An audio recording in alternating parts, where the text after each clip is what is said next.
일어나십시오.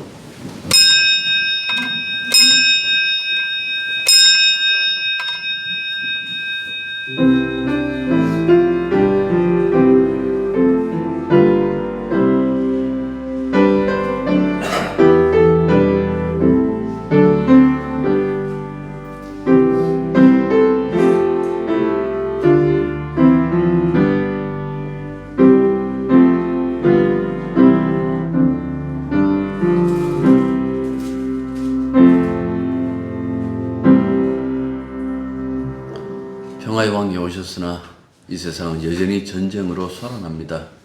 아버지 하나님, 이 갈등 구조가 언젠가는 끝날 날이 있다라는 그 사실을 깨닫고 그냥 일상에 적응하며 사는 인생들이 아니라 몸부림치면서 끝까지 평화를 갈구하고 외칠 수 있는 그런 저희들이 되게 도와주시옵소서. 이 예배를 온전히 받아주시며 우리 마음속에 먼저 평화가 깃들어 있는 것을 깨닫고 주님 앞에 그 평화의 영광을 돌릴 수 있는 시간이 되게 주님 역사하여 주옵소서. 예수님 이름으로 기도드립니다. 아멘. 아멘. 자, 하나님 말씀은 신약성경 베드로후서 3장 8절에서 13절입니다. 사랑하는 자들아, 주께는 하루가 천년 같고 천년이 하루 같다는 이 한 가지를 잊지 말라.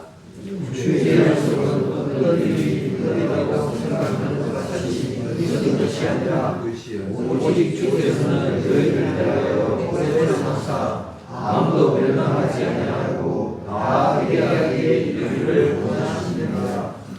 그러나 주의 날이 도둑같이 오리니 그날에는 하늘이 큰 소리로 떠나가고 물질이 뜨거운 불에 풀어지고 땅과 그 중에 있는 모든 일이 드러나리로다. 이 모든 것이 너희에게 벌어지니 너희가 어떠한 사람이 되어야 마땅하나 거룩한 행실과 경건함으로 하나님의 날이 임하기를 바라보고 간절히 사모하라. 그날에 하늘이 불에 타서 풀어지고 물질이 뜨거운 불에 녹아지려니와. 우리는 너희의 약속대로 우리가 이룬 것이 하나님과 세상을 바라보다. 아멘. 성경에는 무슨 말인지 아리송하거나 비현실적으로 들리는 그 내용들이 종종 나옵니다. 오늘 우리가 읽은 이 본문에도 하루가 주님에게는 천년 같고 천년이 하루와 같다라는 그 말씀이 나옵니다. 사도가 왜 이런 말을 했을까? 이런 말을 한 그 이유는 바로 9절에 나오고 있죠. 예수님의 재림에 대해서 지금 얘기하는 거예요. 주의 약속은 어떤 이들에게는 더디다고 생각하는 것 같이 더딘 것이 아니라 라고 이렇게 얘기를 하고 있어요. 그러니까 왜 이렇게 앞서 주님의 시간이 우리의 시간과 다르다라는 그 이야기를 하는지 그 이유를 바로 이어서 우리들에게 말씀해 주고 있는 거예요. 주의 재림을 기다리는 사람 중에는 일부가 조급한 마음을 드러내며 더디 온다고 불평하거나 혹은 의심하거나 혹은 주의 재림 그런 것은 없다고 빈정거리면서 조롱하며 부정하고 있었기 때문에 이 말씀을 한 겁니다. 여러분들 과연 주님이 과연 재림하실까요? 이 말을 다르게 얘기를 하면 이 세상의 종말이 과연 올까요? 왜 이렇게 예수님이 다시 오시는 것과 이 세상의 종말, 심판 이런 부분들과 맞물려서 여러분들에게 말씀드린고 하니까 성경이 이 세상을 심판하실 분으로 예수 그리스도를 언급하고 있기 때문에 그렇다라는 그 말씀입니다. 우리가 보통 예수님이 이렇게 얘기할 때 하나님의 아들이라고 이렇게 얘기를 해요. 이 하나님의 아들이라고 이렇게 칭할 때에 이거 존재론적인 아들이라는 그 의미가 아니거든요.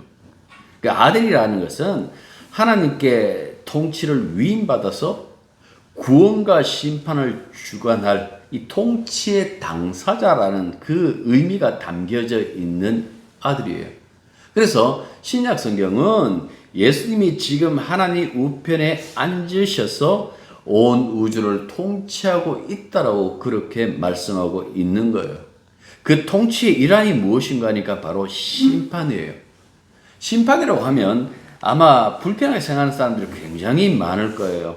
심판받아서 지옥 가는 것이 그것을 두려워하는 사람도 있기도 하고요. 하나님의 심판은 예수 믿는 자들에게는 영원한 생명이 보장되는 그 천국으로 보내지고, 믿지 않는 자들에게는 영원한 고통이 기다리는 그 지옥에 보내진다라는 것. 여러분들 이런 부분만 보통 1차원적으로 생각해요. 하나님의 심판하면 천국 가느냐 지옥 가느냐 여기서 갈라지는 것으로 생각하는데 그런 부분이 없다라는 것이 아니라 성경에서 말하는 이 심판의 핵심이라는 것이 무엇인가 하니까 오늘 여기도 나와 있는 것처럼 이 우주를 완전히 새롭게 한다라는 것, 바로 그런 뜻이 담겨져 있다라는 그 말씀이죠. 새롭게 새 땅이라고 했을 때에 새로운 창조, 여러분들 이렇게 생각하면 됩니다. 하나님께서 새롭게 창조한다 혹은 창조를 완성한다라는 그 의미가 여기 고스란히 다 담겨져 있는 거예요. 사람은 잠정적이고 악한 이 세상에서 새로운 걸 창조할 능력이 없어요. 지금 우리가 사는 이 세상 수십 년 만에 천지기별하듯이 바뀌었어요. 그런데 이 바뀐 것이 희한하게도 더 나은 쪽으로 바뀌는 것이 아니에요. 더 나쁜 쪽으로 바뀌고 있는 것을 우리들에게 보여주고 있어요. 그렇게 이렇게 본다면 세상은 낙원을 꿈꾸고 있지만은 이 세상의 미래는 결코 낙원이 올 수 없다라는 그 사실을 끊임없이 이 역사를 통해서 우리들에게 보여줘요. 이런 부분과 성경의 이 말씀을 가지고 심판을 우리가 생각할 때마다 사람들은 언제나 자기 그 삶에 대하여 굉장히 중요시 여기고 이렇게 얘기를 하죠. 당장 먹고 사는 일만 해도 정신이 없는데 어떻게 이 성경의 말씀으로 주의 재림을 기다리며 심판에 대해서 생각할 수 있겠습니까? 마음의 여유가 없다라는 그런 어떤 표현을 하기도 해요. 당장 사는 것, 중요하기도 합니다. 그런데 한 걸음만 더 나가셔가지고 당장 내가 살아야 되는 이 일이 나를 과연 구원해 줄까라고 그렇게 한번 생각해 보십시오. 성경에서 말씀하는 것처럼 모든 것들이 지나가고 새롭게 바뀌는 그 순간이 온다라면 지금 당장 급하게 살고 내가 챙겼던 이 일이 그때 나를 구원할 것인가? 그때 나의 미래를 보장할 것인가? 라는 그 생각으로 한 걸음만 더 나가보시라 라는 그 말씀입니다. 10절 보십시오. 하반절에 보면 이렇게 얘기를 하고 있어요. 그날에는 하늘이 큰 소리로 떠나가고 물질이 뜨거운 불에 풀어지고 땅과 그 중에 있는 모든 일이 드러나리로다. 심판을 피할 수 있을까요? 난 싫어요. 심판 싫어요. 거부하겠습니다. 거부할 수 있을까요? 성경은 사람이 절대적으로 의지했던 모든 토대가 다 붕괴한다라고 말씀하고 있어요. 우리가 사는 이 지구뿐만 아니라 우주 전체가 총체적으로 붕괴한다라고 그렇게 얘기를 하고 있어요. 그래서 하늘이 큰 소리를 내며 떠나간다라고 이렇게 말씀하고 있는 거예요. 천체들이 불타서 파괴될 것이다고 12절에서는 그렇게 말하고 있죠. 이건 우리가 사는 지구 하나의 문제가 아니라 우주 전체가 변력한다고 그렇게 말씀하고 있는 거예요. 과연 이런 일이 벌어질까요? 이 우주가 과연 변화할까요? 이 변화한다라는 이 생각을 신약의 저자들만 말하는 것이 아니에요. 구약 10편, 102편 보면 그 102편의 저자도 같은 관점으로 얘기를 해요. 하나님은 짧은 우리, 일장 춘문과 같은 우리들의 인생과 달리 하나님은 영원 무궁하시다라고 그렇게 찬양하면서 그가 무엇을 얘기하는가 하니까 하나님이 천지를 창조하셨기에 창조한 것을 새롭게 변화시킬 수 있다라고 그렇게 노래해요. 우리는 하늘 보고 땅 보고 이 하늘에 있는 별을 보면서 영원히 바뀌지 않을 것이다 라고 생각하는데 이 시인의 영성은 그것이 아니라 이렇게 얘기를 합니다. 옷이 낡은 것처럼 낡아지고 낡은 것을 갈아입는 것처럼 갈아입을 수 있다라고 그렇게 얘기를 한다고요. 그 시인의 눈에는 변하지 않는 것은 주님밖에 없어요. 그리고 그 나머지 우리 눈에는 영원할 것 같은 그 모든 것들은 변화한다라고 그렇게 얘기를 해요. 그래서 이렇게 얘기를 합니다. 102편 26절 보면 주께서 창조하신 땅과 하늘이 없어지려니와 주는 영존하시게. 피조물의 유한함 그리고 영원하신 주의 그 모습 26절 하반절을 보면 이렇게 얘기를 합니다. 그것들은 피조물이죠. 그것들은 다 옷같이 낡으리니 의복같이 바꾸시면 바꾸려니와. 하늘이라도 땅이라도 피조물은 낡아 바꾸는 옷과 같이 바꿀 수 있음을 말하고 있는 거예요. 이 시인의 관점은 이 세상의 물질 가운데서 영원히 변하지 않는 물질은 없다. 하나님이 창조하신 이 피조물 가운데서 영원한 것은 없다. 영원한 분은 하나님 한 분뿐이다. 창조하신 분만 영원하지 창조된 것들은 영원한 것이 없다라고 그렇게 얘기를 해요. 주님은 한결같으시다라고 그렇게 얘기를 해요. 그런데 이걸 히브리어 본문으로 보면 부았다 후라고 이렇게 얘기를 해요. 후라는 단어는 이사야서에 굉장히 많이 나와요. 내가 그다 했을 때 후. 뭐라고 말씀하시는 거 하니까 처음이며 또 끝이다. 이 말씀은 나밖에 없다라는 그 말이에요. 내가 처음을 만들었고 내가 끝을 맺는 자다. 그래서 시인은 하나님의 날은 끝이 없다라고 그렇게 찬양해요. 주의 연대는 무궁하리이다. 이 이야기를 히브리서 저자는 예수 그리스도에게 적용해요. 히브리서 1장 10절부터 12절 보면 이렇게 얘기를 합니다. 또 주여 태초에 주께서 땅에 기초를 두셨으며 하늘도 주의 손으로 지으신 바라. 그것들은 사라질 것이나 오직 주는 영존할 것이요. 그것들은 다 옷과 같이 낡아지리니 의복같이 갈아입을 것이요. 그것들은 옷과 같이 변할 것이나 주는 여전하여 연대가 다함이 없으리. 그러니까 히브리 저자는 구약의 시편 102편에서 하나님이 적용했던 그 말씀을 가지고 예수님에게 적용합니다. 당신이 창조주입니다. 당신이 아버지와 함께 이 세상을 만드셨습니다. 따라서 당신은 아버지처럼 영원한 존재입니다. 여러분들 이 고백이 있고 난 다음에 우리가 베드로후서 다시 우리의 본문으로 돌아간다면 하루가 주님에게는 천년 같고 천년이 하루 같다라는 이 말이 가지고 있는 뜻은 이거예요. 주님에게는 시간이 상대적이다. 시간의 상대성. 우리에게 시간이 절대적일지 모르겠지만은 주님에게는 우리는 시간의 구애에서 벗어날 수가 없어요. 하나, 주님이 뭡니까? 시간의 구애에 전념받지 않는다라는 그 말이 8절 다시 보십시오. 주께는 하루가 천년 같고 천년이 하루 같다는. 계시록 보면 오늘 여기서 말했던 이 심판에 대해서 좀 더 구체적으로 다 얘기를 해요. 그 22장 마지막 장이잖아요. 거기 보면 요한에게 나타났던 그 주님이 이렇게 말씀하세요. 나는 알파와 오메가요. 처음과 마지막이요. 시작과 마침이라. 이 이야기가 우리가 앞서 봤던 이사야서 그 말씀, 내가 그다, 처음이면 또 끝이다. 이사야 48장에 하나님이 하셨던 그 말씀을 예수님이 고스란히 따라 하시는 거예요. 그 권능으로 심판하시겠다라고 그렇게 말씀하고 있는 거예요. 이 심판하실 주님에게는 우리가 생각하는 이 시간이라는 이 개념 자체가 달라요. 시간을 초월해 계신다라는 그 말씀입니다. 우리는 맨날 뭡니까? 과학 시간에 배웠던 것, 지구의 나이 45억 년. 우리가 생각하는 이 45억 년, 그 장관 세월과 주님이 말씀하시는 어제의 한 경첩, 한 지점, 그 사이에 그 어떤 차이도 주님에게는 없다라는 그 말씀입니다. 왜? 시간 초월해 계시니까. 하지만 우리는 보십시오. 9절 다시 보십시오. 왜 이렇게 더디지?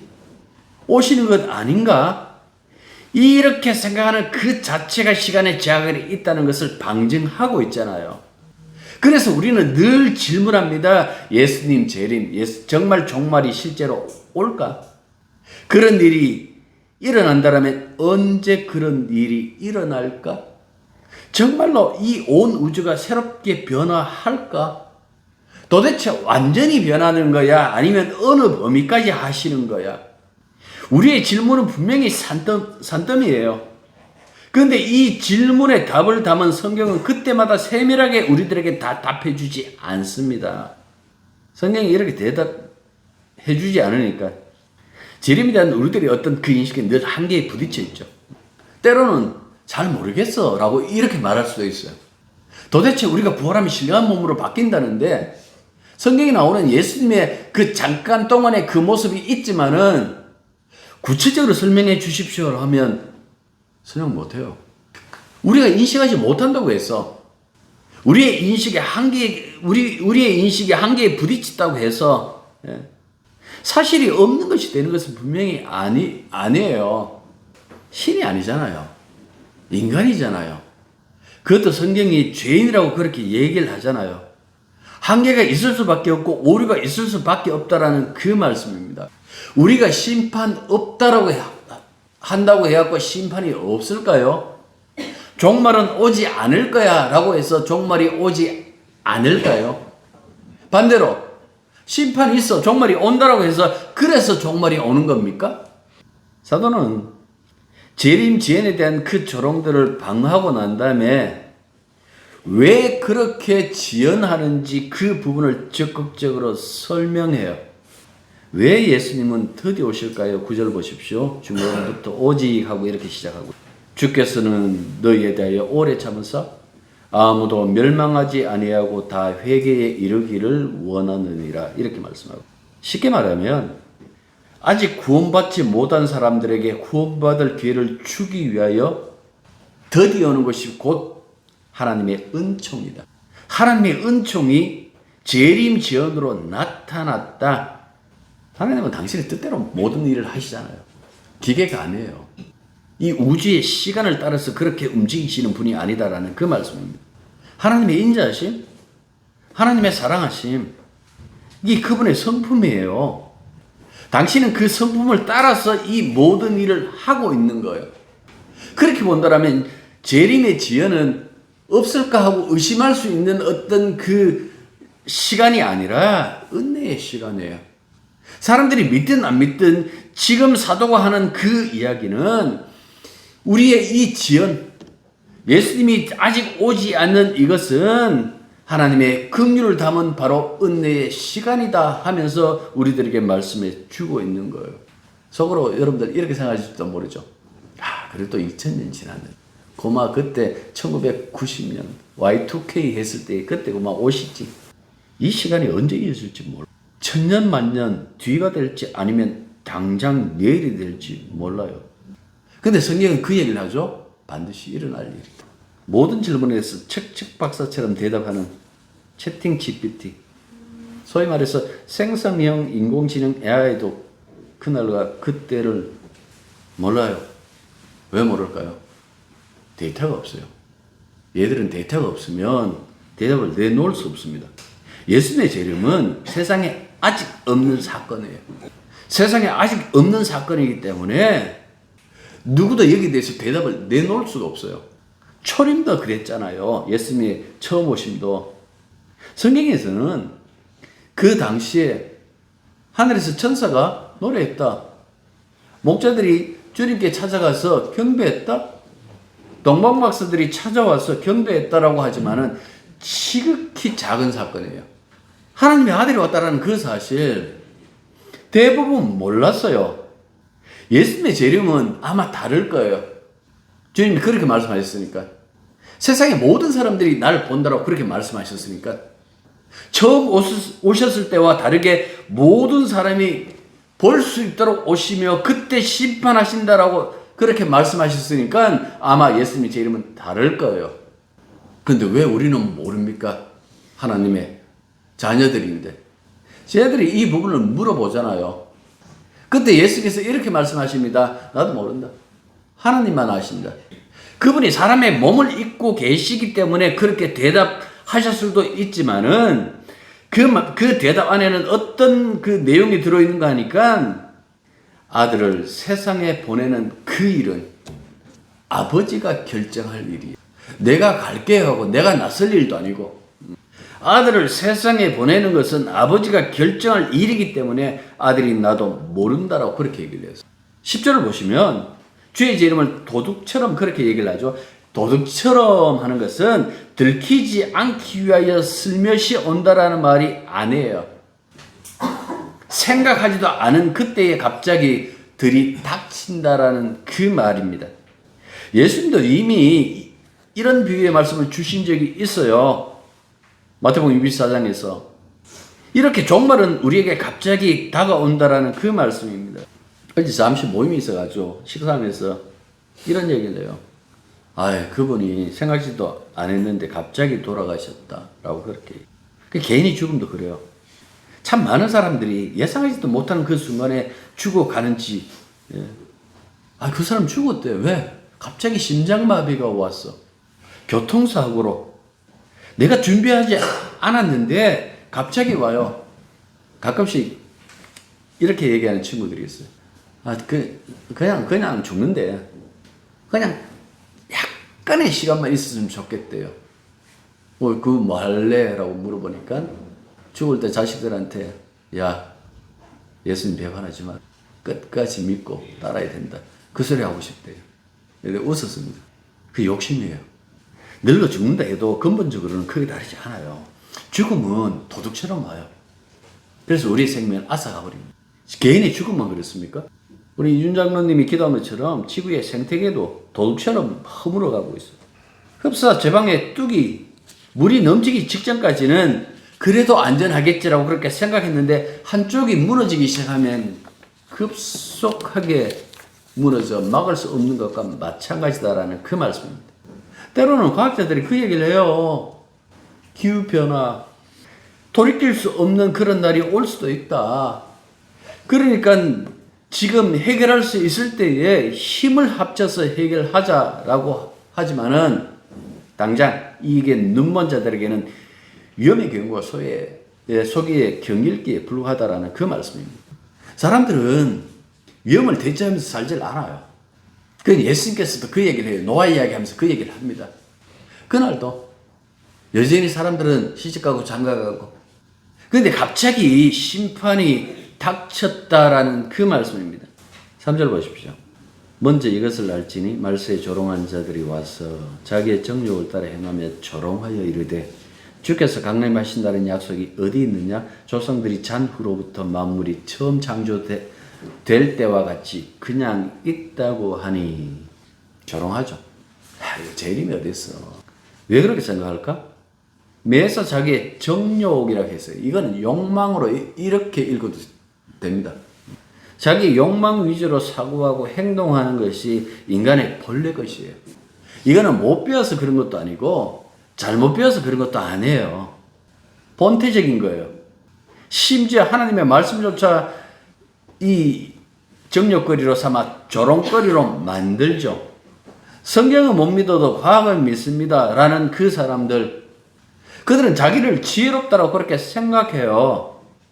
여러분들 탓하기보다도 모든 사람들이 다 그렇다는 그 얘기예요. 그러니까 뭘 잘못 행동한다라는 말이 아니라 처음부터 글러먹은 죄인으로 태어난다라는 그 말씀입니다. 하지만 성경은 분명히 얘기하죠. 세상에는 세상의 지식이 먼저가 아니에요. 하나님 말씀이 먼저예요. 5절 보십시오.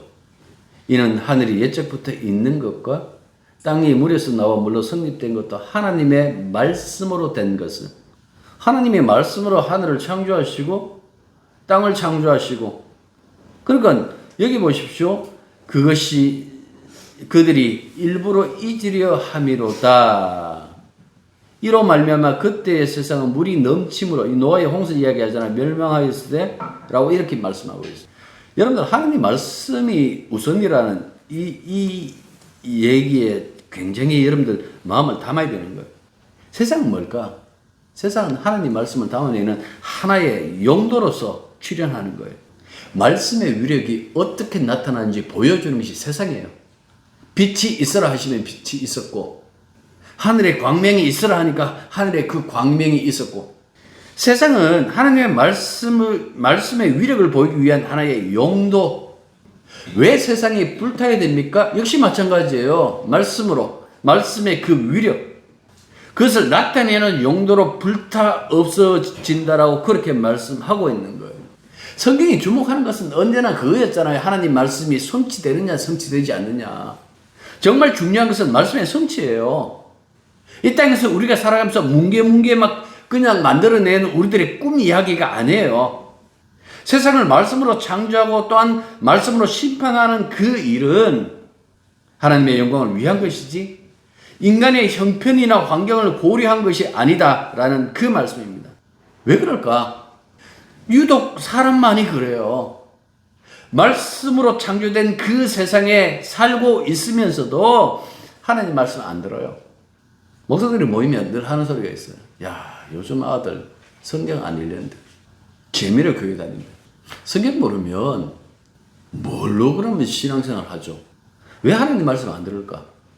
나 때는 하면 안 되는데 제 때는요. 제가 제일 처음에 1학년부터 초등학교 1학년부터 4학년까지 맡았는데 얘들이 성경 1년에 한 독에서 3독 했어요. 뭘 알아야 믿음을 표현하죠. 말씀을 안 듣는다, 말씀에 관심이 없다라는 것은 원래 창조했던 그 상태가 아니란 뜻이에요. 우리의 죄인됨을 더욱더 그냥 고스란히 보여주는 것이 하나님 말씀에 대한 관심이 없는 것.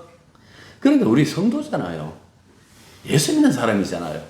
성도라는 것은 주님 주신 것으로 살고 주님 주신 것을 고스란히 세상으로 토해내는 자들. 그러면서 한편으로 주님이 창치하실 주님의 그 행동으로 옮기실 그 일, 오늘 우리가 읽던 이 재림 얘기를 한다면 이 재림을 친히 목격하고 기쁨으로 받아들일 자를 성도, 이렇게 얘기를 해요. 성도는 이렇게 모든 것이 새롭게, 하늘도 새로 새 하늘, 땅도 새 땅, 새 땅이라고 얘기를 해요. 그러면 분명히 우리들의 그 몸도 새 사람, 바뀔 사람이잖아요. 모든 것이 새롭게 변했는데 사람만 옛 사람? 그럴 리가요. 13절 보십시오. 그러나 하는 것을 빼먹었어요. 그러나 우리는 그의 약속대로 의가 있는 곳인 새하늘과 새 땅을 바라보도다. 새하늘과 새 땅이 나오네요. 왜 새하늘과 새 땅이라 그랬을까? 현재의 하늘과 현재의 땅과는 근본적으로 다르다라는 그 의미잖아요. 단순히 새 것 아니에요. 운동화 날라가지고 새 거 샀습니다. 그 차원이 아니란 뜻이에요. 이 세상이, 우리가 사는 지금 현 세상이 물리적인 생명을 가진 그 세상이라면 오는 세상인 이 새하늘과 새 땅은 진정한 성령의 그 생명을, 진정한 그 성령의 그 생명력을 누리는 그 세상이라고 할 수 있죠. 어떻게 보면 인간이 신적인 어떤 그 생명, 그 부활의 몸이라는 것이 그렇잖아요. 감히 흙에 불과했던, 티끌에 불과했던 우리가 그런 은혜를 누릴 수 있는 그런 날이 온다라고 말씀해주고 있잖아요. 새하늘에는, 이 구약에서, 이 계시록에서 그 얘기를 하잖아요. 새하늘에는 불의가 없어요. 그래서 보십시오. 뭐라고 얘기를 합니까? 13절에 보면 의가 있는 곳이, 불의가 가득한 이 세상이 아니라 의가 있는, 그러니까 새하늘 새 땅에는 여러분들 불의가 없어요. 불충도 없어요. 오직 주님의 뜻과 일치하는 새 사람, 그러니까 새로운 생명을 누리는데 성령이, 이 삼위 하나님이 그 마음이 언제나 하나였던 것처럼 거기에 우리를 끼워 넣는다 그랬잖아요. 거기서 그 생명을 맛보게 한다라면 우리 역시 뭡니까? 온전히 주님의 그 뜻대로, 그러니까 지금의 어떤 이 세상으로 갖고 설명할 수 없는 전혀 다른 성질의 그 세상, 그때는 지금의 하늘, 지금의 땅이 없어도 생명을 누리는, 참된 생명을 누리는 그야말로 새로운 성질의 세계. 그래서 여러분들 이 본문을 보시면서 물질의 세상은 불타 사라지는구나. 물질은 사라지는구나. 여러분들 그렇게 읽기 이전에 이 새하늘과 새 땅의 그 핵심적인 것, 주님이 모든 것을 새롭게 만드시는, 하나님이 새롭게 변화시키는 거구나. 그런데 그때가 도둑이 갑작스럽게 그렇게 집안에 들어오는 것처럼 갑작스러운 사건으로 오는 거구나. 그래서 성경이 우리들에게 깨어 있으라라고 그렇게 말했구나. 깨어 있다라는 것은 잠 안 자는 것이 아니라 세상에 취하지 않는 거구나. 11절 보십시오. 어떻게 살아야 되겠느냐? 거룩하고 경건한 생활. 도덕적인 사람이 되어라, 윤리적인 사람이 되어라 라는 그 얘기가 아니에요. 너희들 구별된 삶을 살아라. 구별된 삶이 뭘까요? 다른 사람들은 다 예수 밖에서 생명을 찾아요. 그 사람들은 다 예수 밖에서 자신의 미래를 찾아요. 그 사람들의 꿈과 희망은 다 예수 밖에 있어요. 구별된 삶은 뭘까요? 그들과 다른 거겠죠. 우리는 주 안에서, 예수 안에서 우리의 생명을 추구하는 거예요. 우리의 미래를 꿈꾸는 거예요. 모든 것을 그 주님 안에 있는 것을 가지고 깨어있는 삶이라 그래요. 그게 경건한 것이고 그게 거룩한 삶이에요. 여러분과 저 이것 때문에 주님이 부르셨어요. 그러니까 우리 신분을 망각하지 마시고 기억하십시오. 우리 시편을 계속해서 읽으면서 그 망각한 그 백성들의 그 망하는 것, 심판받아서 망하는 그 모습 봤잖아요. 그래서 시인들이 한결같이 그 얘기를 하잖아요. 기억하라고. 주님은 언제나 우리를 기억하셨다. 그래서 한결같은 사랑 베풀어 줬는데 우리는 정말 틈만 나면 아주 교묘하게 죄를 지으면서 주님을 망각했다. 그게 시편에서 말하는 거잖아요. 똑같아요. 여러분들 신분 망각하지 마시고 여러분들 그리스도인이에요. 성도예요. 그렇기 때문에 그리스도 안에서 여러분들의 미래도 여러분들의 생명도 찾으시면서 언제나 주님만을 위하여 살아가는, 주님과 함께 살아가는 그런 여러분들이 되시길 바랍니다. 기도하겠습니다. 자비로우신 하나님 아버지, 모든 것들이 변화하는, 새롭게 변하는 그 날이 있다라는 그 사실을 잊지 말게 해 주십시오. 주님이 심판하시면 한쪽은 구원으로 한쪽은 영벌로 갈라지는 그 기준점이 언제든 임할 수 있다는 그 사실을 잊지 말게 해 주시옵소서.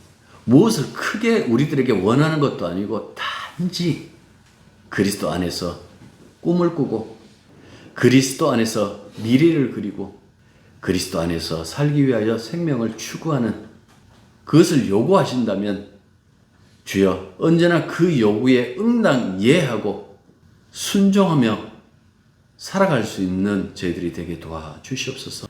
그 힘조차 날마다 공급해 주신다고 말씀하셨으니 주님의 은혜를 바라보며 날마다 주 안에서 주님 하실 그 일만 사모할 수 있는 저희들이 되게 도와주시옵소서. 예수님 이름으로 기도드립니다. 이제는 우리 주 예수 그리스도의 은혜와 하나님의 크신 사랑과 성령의 교통하심과 교제하심이 진실로 주의 날 모든 것들이 새롭게 변한다라는 그 사실을 기억하며 늘 주 안에서 하루하루 신앙으로 살기로 다짐하는 당신의 자녀들 위해 이제부터 항상 함께 있기를 축원합니다. 아멘.